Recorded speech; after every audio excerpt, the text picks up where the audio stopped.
Yes.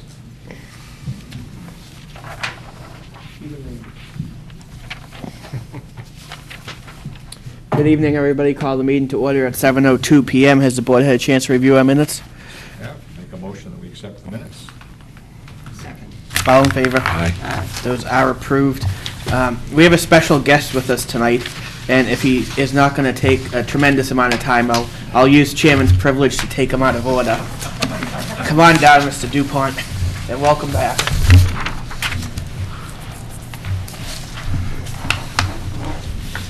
Well, thank you first, Mr. Chairman. And I just want to tell everybody it does feel good to be back.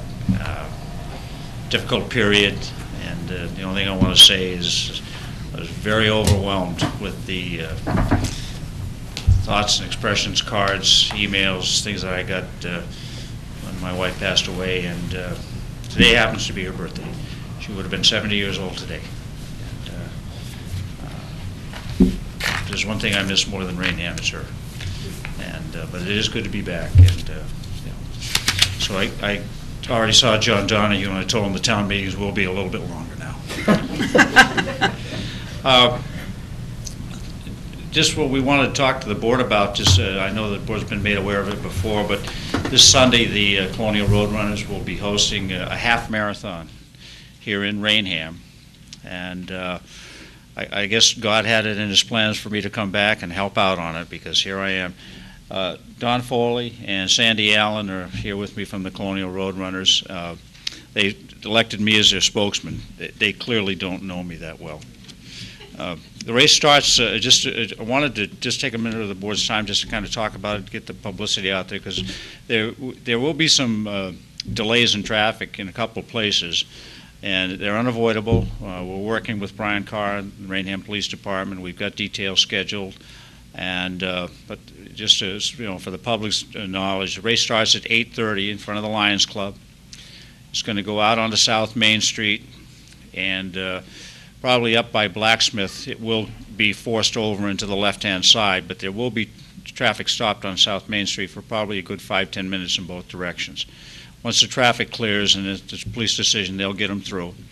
When they get down to South Street, they'll turn left and go down to Richmond Street, which we refer to as the lightly traveled Richmond Street.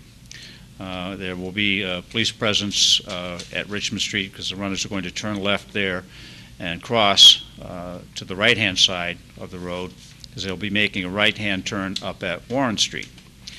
And they'll go up Warren Street to Orchard Street, and we'll have police presence there as well. They'll turn right on Orchard Street and go up to Judson Street, where again we'll have police presence, because if you understand how Judson Street is very narrow right there at the corner of Orchard and Judson. So it's need for the police to keep the cars from clogging the intersection. But at that point in time, the race is, I don't know, Don, what, about 2 miles out? A little more like 3. So by then the runners will be running single file, and it won't be too much of a problem. But wherever they're going to be crossing any public roads, any streets, where the police will be redeploying from one place to another, sort of leapfrogging around. When they get to the end of Judson Street, they'll take a left on Leonard Street and head over to Forest Street, where they'll go up the hill to Everett and turn right onto Everett. And when they get to Locust Street, the police will again be there, because they will be crossing Locust Street and turning right. So the police will be repositioned by then. Some of the officers from the earlier part of the course will be able to move to the further point of the course. When it gets to Pleasant Street, they'll again cross the road, and there'll be police presence there. But it was mentioning these intersections, and with an 8:30 start, if you start doing the math, the difference between a runner running a 5 or 6 minute mile pace begins to be noticeably different from the runners that are running 8 or 9 or 10 minutes per mile. And it's a bell curve. Most of the runners are in the middle. They're running 10 minute miles, 11, 12 minute miles. But even with that given, they'll be spread out, so that it'll be more a matter of getting the runners across the road safely, and motorists might have to wait a minute, not even that long, because there won't be a crowd that they have to just wait, except at the very beginning. South Main Street, there will be traffic stopped, as well as on King Philip Street where it starts, for about 5 minutes. And once they get down Pleasant Street, they'll go up Darrington Drive. They'll stop in at Gordon's house for a couple of cold beers and some refreshments and a shower. Gordon's going to have fresh towels, I was told. And when they get to the end of Darrington, they're going to turn right and do a loop around the Raynham Middle School, come back out onto Titicut. And when they get to Mark Drive, they're going to turn right and and then turn left onto Elizabeth. Previously, the plan had been to go down to the end of Titicut Road and come out onto White Street there. But when we looked at it, it was too close to the corner, and the road's too narrow.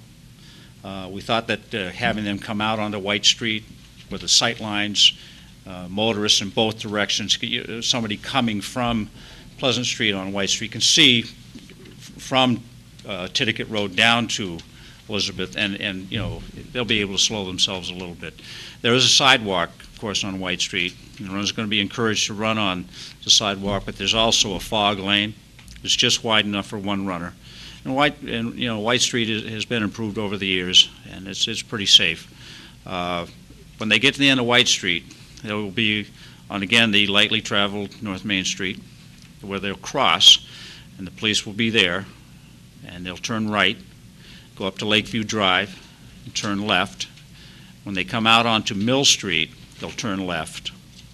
And because they'll be running facing traffic, mostly single file, we don't anticipate any police presence. But at that point, the police should have been able to be the last runners through the other intersections, and it'll be then up to, I think, Lieutenant Carr as far as where the deployments go if they feel they need to get down to King Philip Street to help them finish off. And the race finishes at the Lions Club. We're expecting a couple of hundred runners. We've got 160, 170, something like that, Sandy? Yeah, 170 so runners for an inaugural event. And, this has kind of become the signature thing in road running, is that the 5K 3-mile race was kind of the big thing for a while. As running's taken time and people have been at it for years, that the longer races are actually attracting bigger and bigger crowds. So I think this could be a good signature event for Raynham. We'll see how it goes this year. Every race I've put on, every race I've run, you can run them every year, and every year you learn something new. Same course, same town, the town changes, the traffic changes. So you have to make changes to it, but we'll see how it goes this year. That's the 25 words or less, Mr. Chairman. I don't know if the board or anybody had any questions. We do have entries available for the members of the board. It's a very short 13.1 miles. Jim, very short. The past couple months, the three of us have had. We're all incapacitated here. But thank you for coming in, Jim. We appreciate you updating us and the public, and the police always do a good job of keeping us updated as well. Yeah, so. and we do want to thank the Raynham Police, that Lieutenant Carr, and when they set this all up, and I wasn't back yet, but I told them to have full confidence in the Raynham Police. They know what they're doing. The volunteers that are working the course have been told very clearly, you deal with the runners, the police will deal with the traffic. And we told them you're not authorized to, first of all, and if anybody gives you any static or if there's any hassles or any confrontations or anything, get the police. That's what they're there for. And I found that the Raynham Police are more than obliged to show what people the back seat of a cruiser looks like. Okay. I've Thanks, never Jim. been in it, though. So. Thank you. Thanks very much, Mr. Chairman. Thank you. Okay. We will now skip over to public hearings. I'll call the public hearing to order at 7:12 p.m. For the purposes of a classification of real and personal properties for the town of Raynham, Raynham Center Water, and the North Raynham Water District, and at this time turn it over to the assessors.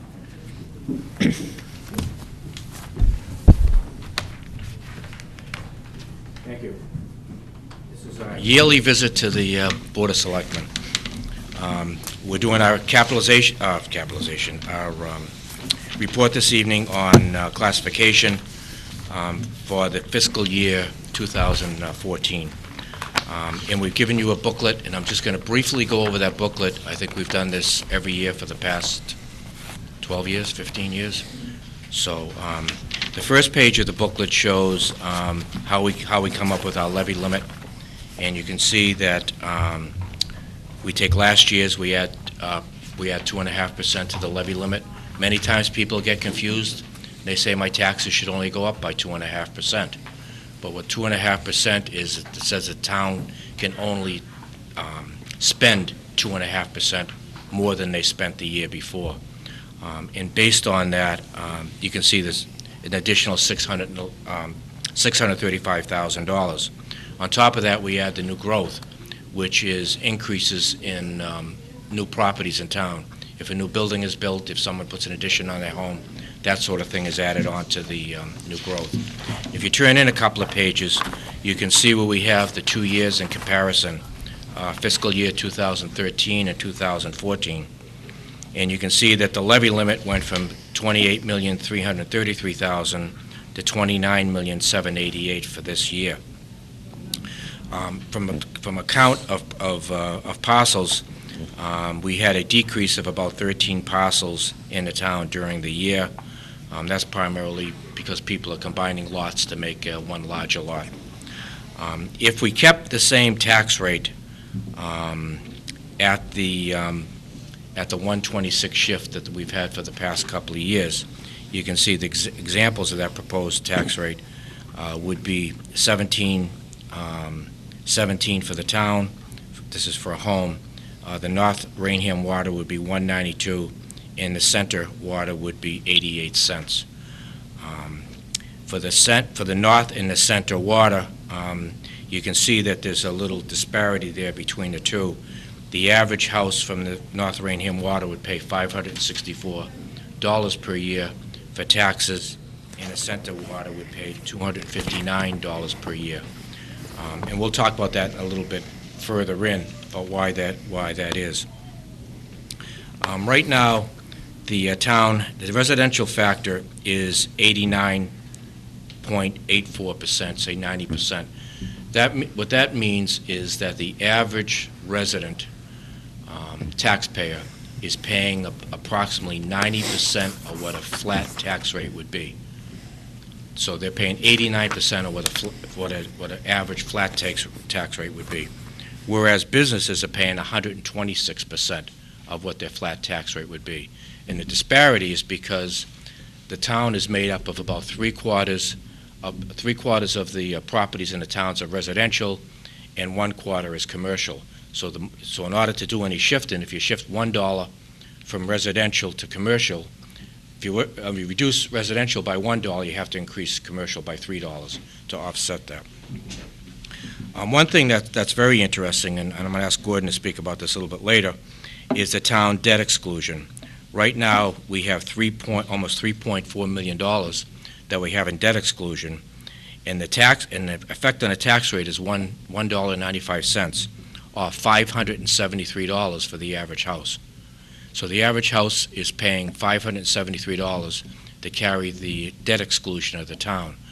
And I believe that the sewer debt exclusion is in there, but we're looking at the roofs for next year. The roofs for the two schools will be added in. And as far as I can see, and the selectmen can deal with this, that on horizon, I think that's the last big improvement we see on any town properties in the near future. The average assessed value of a single-family home in the town is $294,000. The average town tax bill with a single rate, if we went back to a single rate, would be $5,050, and the average town tax bill with a 126 shift is $4,538.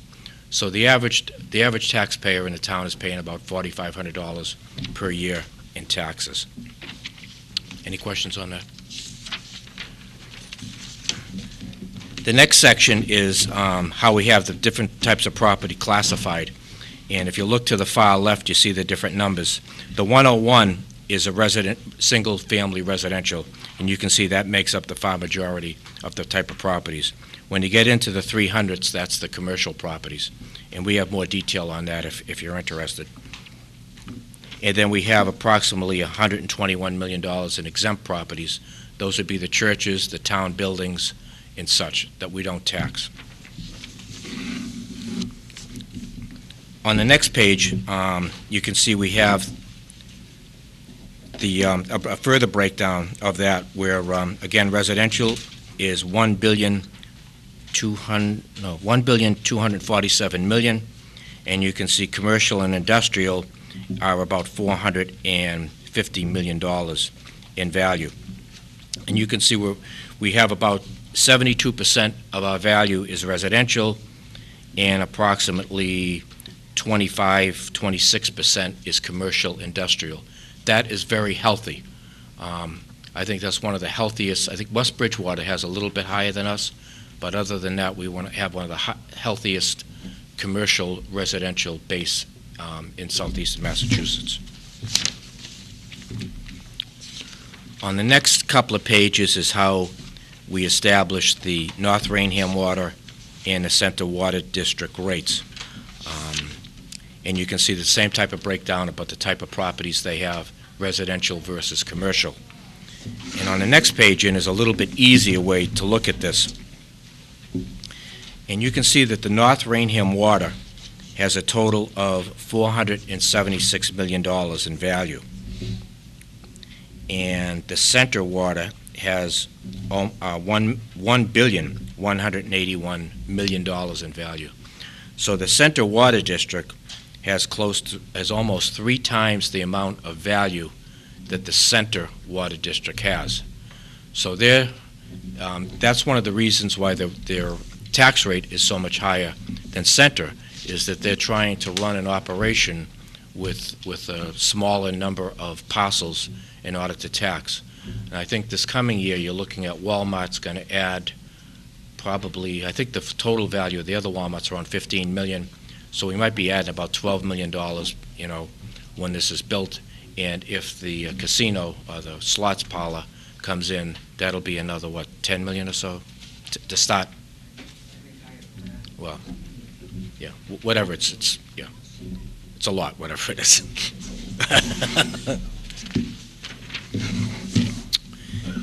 On the next page, you can see what, we break this down, we give this back to you to 1990.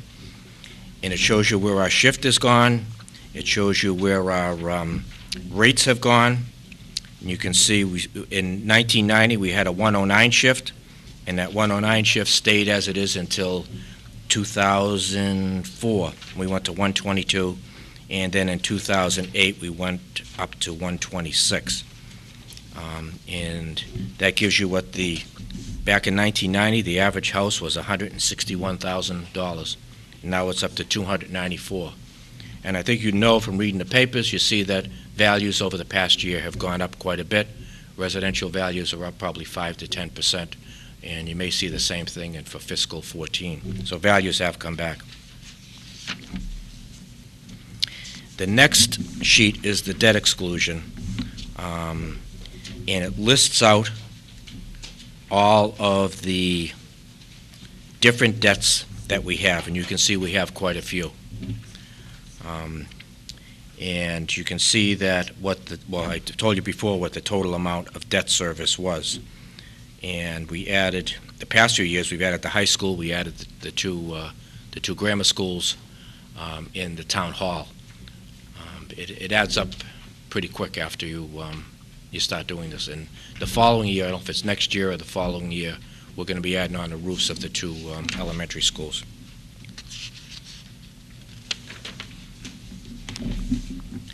And then on the next page is a history of the debt exclusion.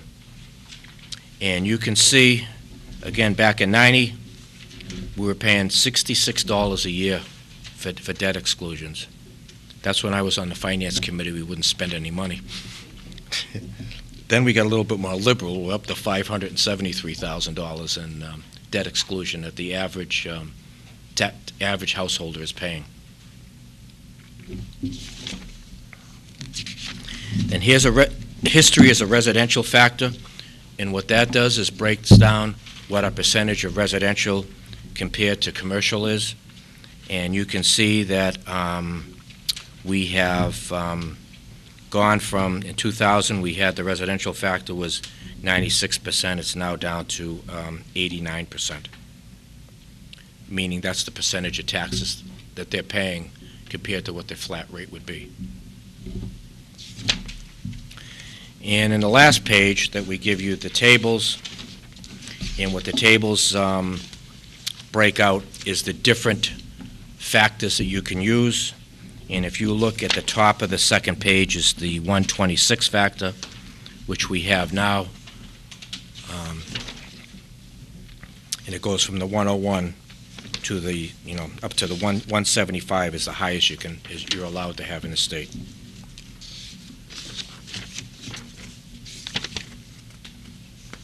And then we put this in every year is a comparison of tax rates.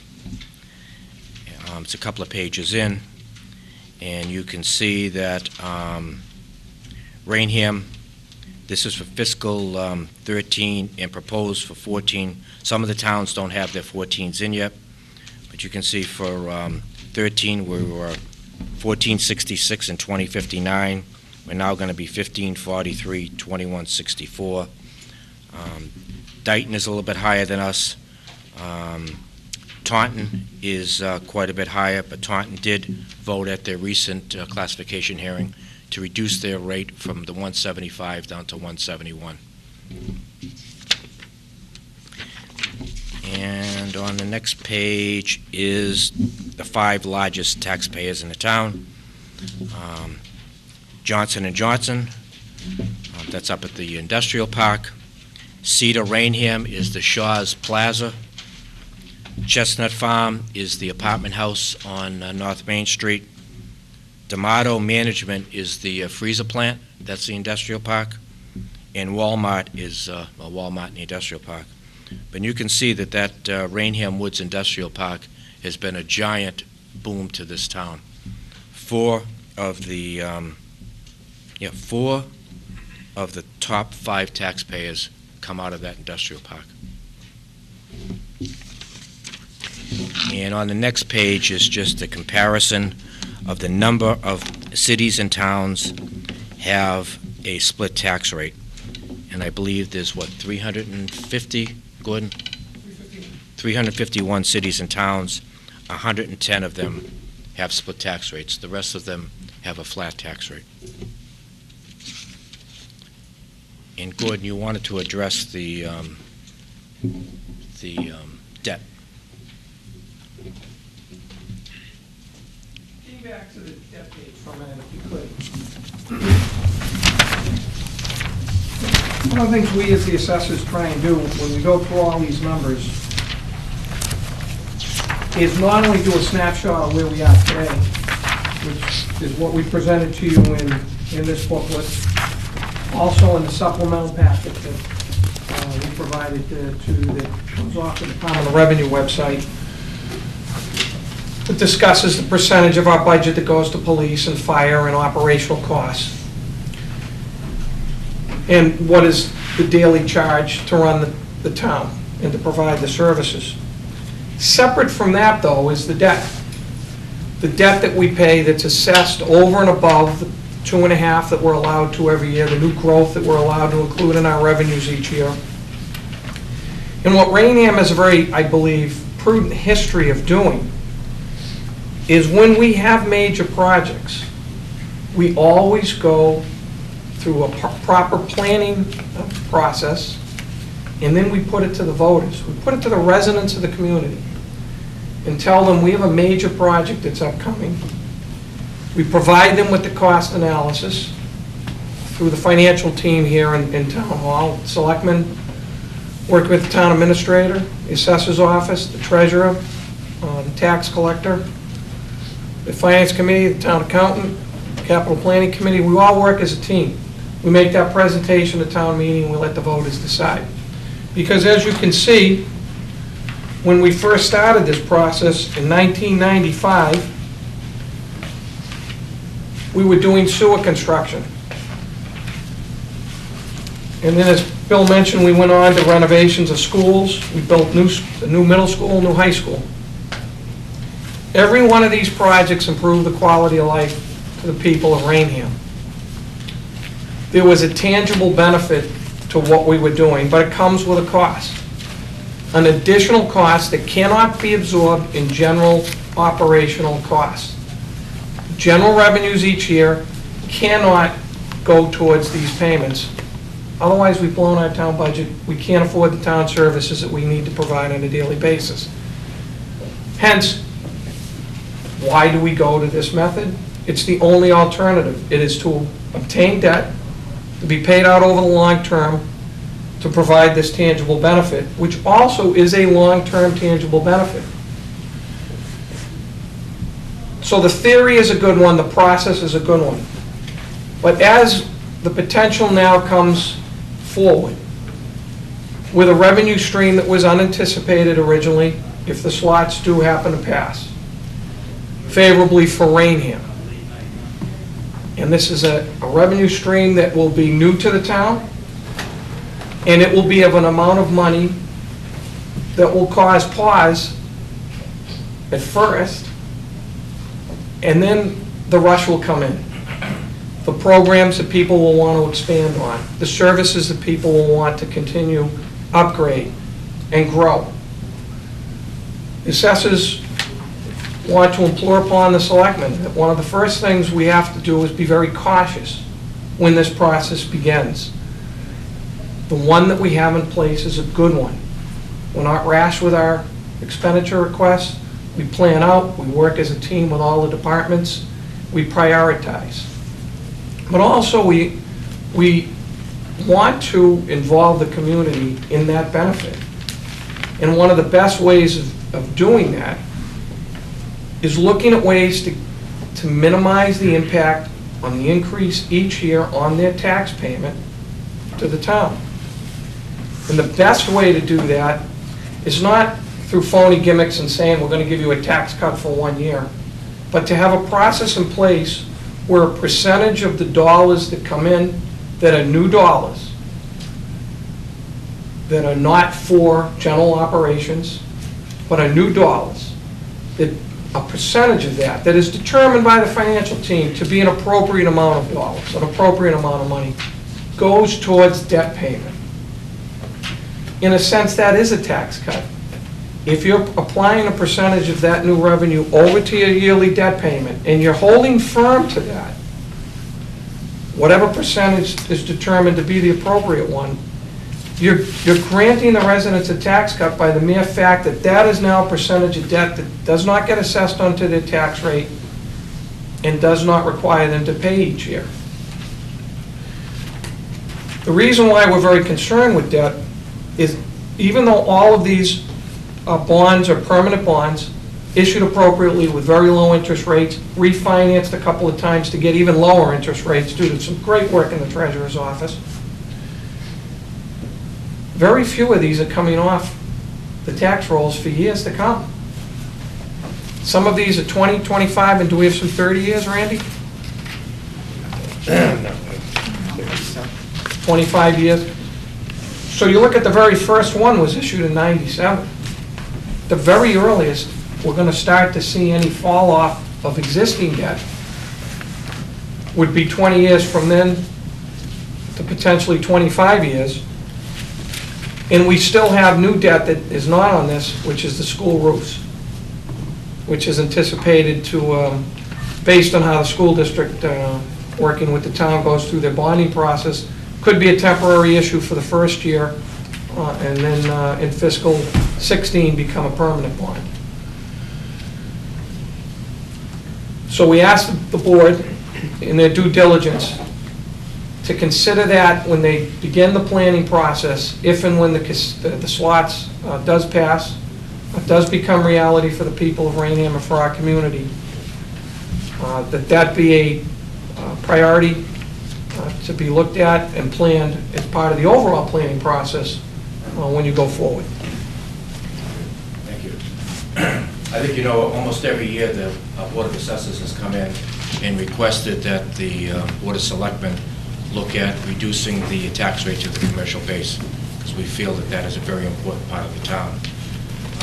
This year, what we're going to suggest is that we keep the split at the 126. The reason for that is the average household, the taxes are going to be going up about $247 this year. And if you shifted more, naturally, more would go up. And of that, as Gordon talked about, $79 of that is an increase in debt service. So you get $79 in debt service, and the difference, say about $150 or so, is through monies raised to run the town.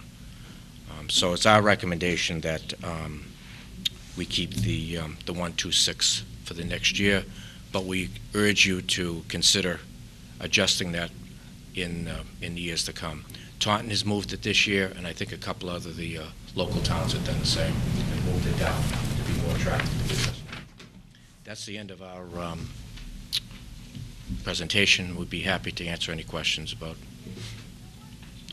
Before I go to the public. Mr. Shibe, all set? Okay. Thank you, Bill. Thanks, Gordon. Thanks, Mike. The public portion is now open. If there's anybody from the public who'd like to address the board on this hearing.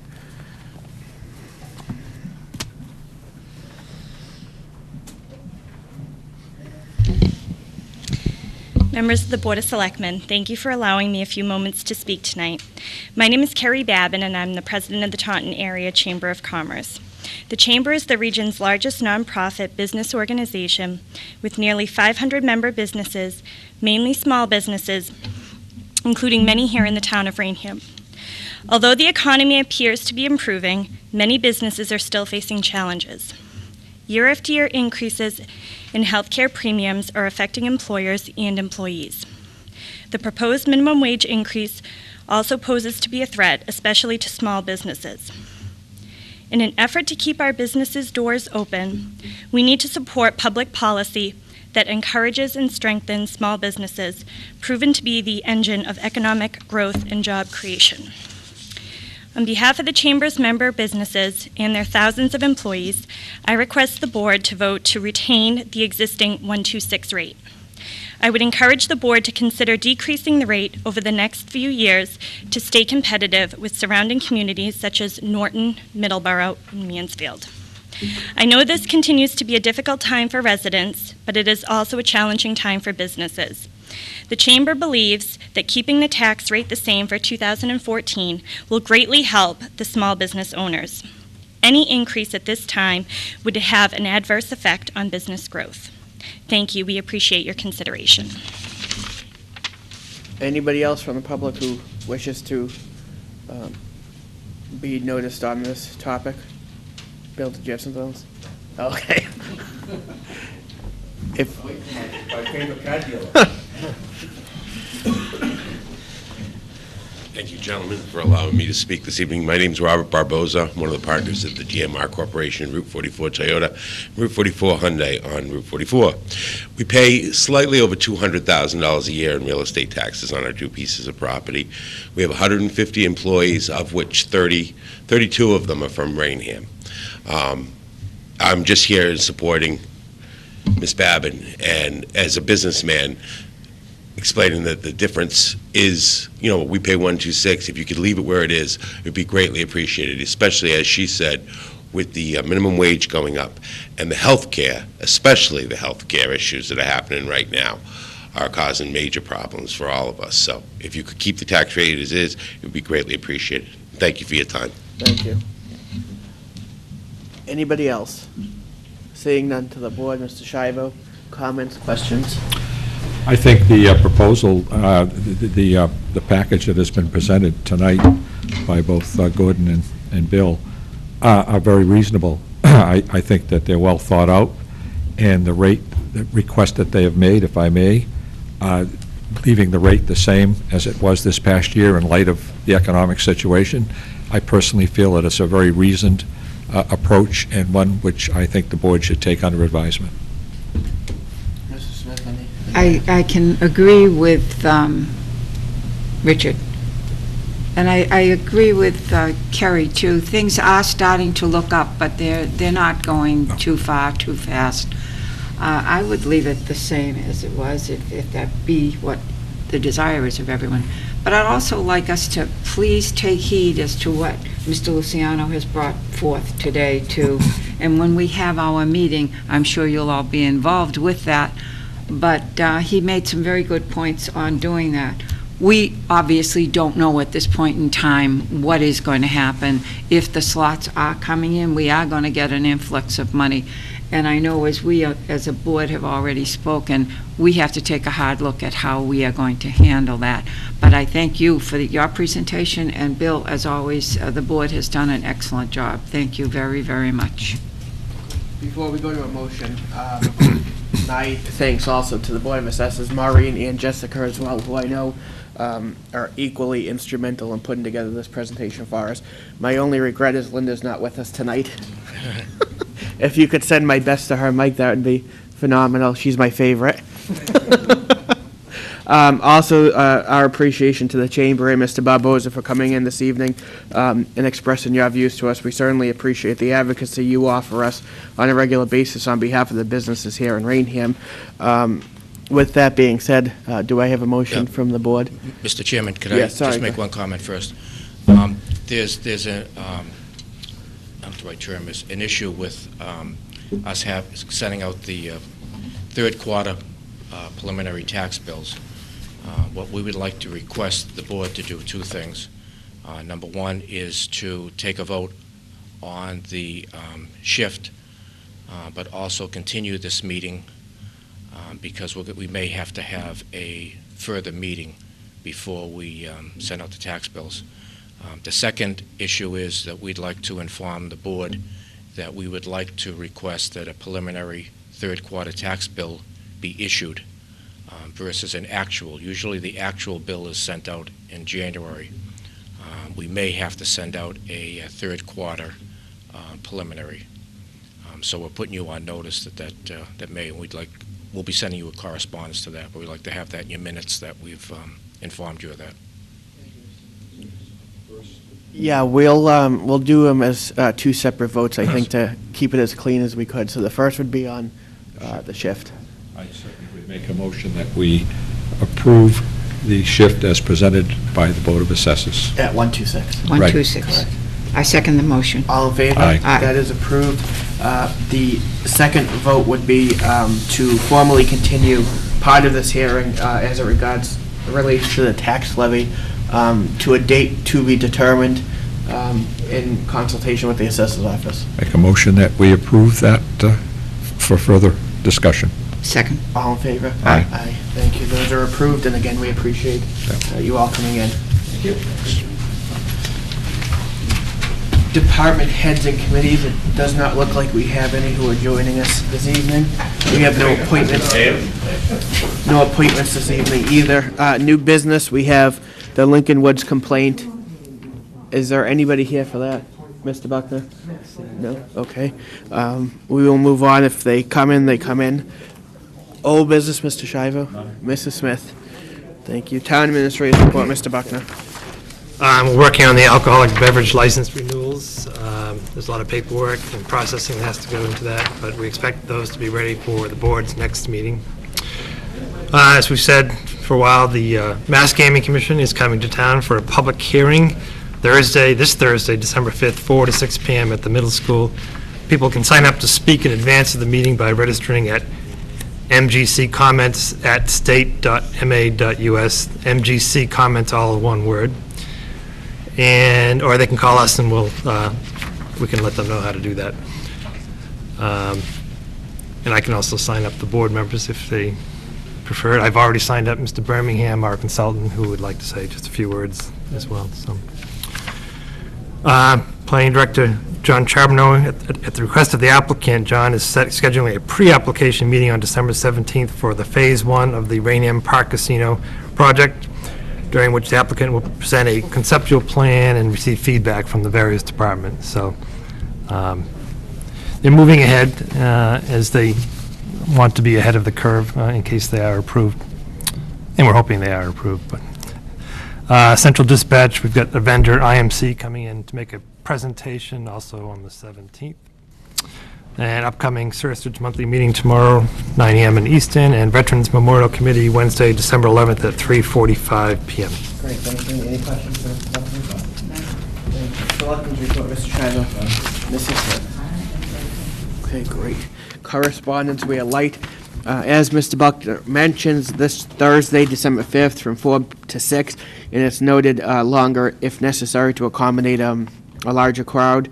The Mass Gaming Commission will be in Raynham for its hearing on Raynham Park's proposal, and it's important to note that two things. A, this is not our hearing, it's the Gaming Commission's hearing, and B, the Gaming Commission wants it to be known that no determination will be made at this hearing. Rather, this is for feedback from the community on the proposal. And that is all we have for correspondence, actually. Since our media has left us this evening, citizen input. Sir, do you have anything for us? Yeah. No, I'm a new resident in town. Just bought a property on Pleasant Street, so I just wanted to see what the selectmen's meetings are like. Oh, good. Well, welcome. Welcome to you. Good. Josh, anything for us tonight? Yeah.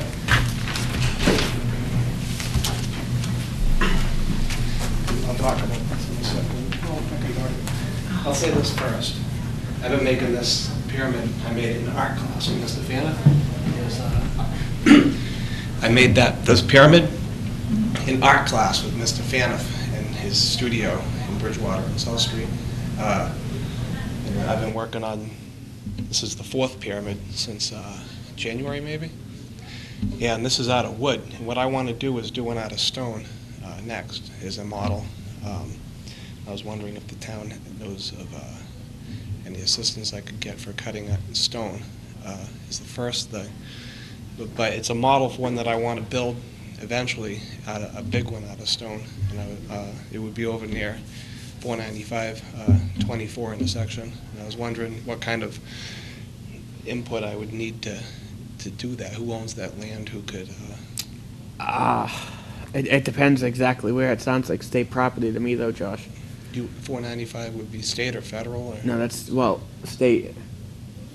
You'd have to contact probably Mass DOT for that. Mass DOT? Yeah, Randy's giving me the yes, so. District 5. Yeah, they're on County Street in Taunton, Josh, so you can. Okay, I've been in that building. Yeah. Second one, I went over to the soccer four kicks in Taunton, and it's it's really, really nice. It just opened a few weeks ago. Played soccer with a bunch of kids and a few adults, and I can't run like I did when I was 17 or whatever. So I didn't find out how many acres it is or building size, but it's really nice, actually. Good. And that's it for now. All right, great. Thank you, Josh. Thank you. Seeing no emergency business, what is the board's pleasure? Adjourn to perform administrative duties. All in favor? We are adjourned. Thank you.